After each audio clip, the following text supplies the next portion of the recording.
Hey everyone, for this video, I'll teach you how to delete all your TikTok videos in one click.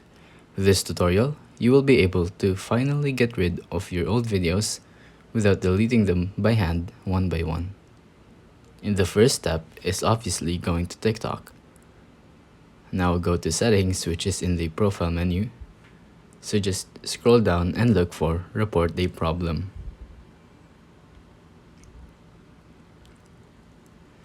Tap on that and look for account and profile. Once here, tap on profile page. Then scroll down and then tap on other. So just tap on no, and then at the bottom, tap on need more help. You just state your problem and then add something about not following the guidelines, so it makes it look more convincing.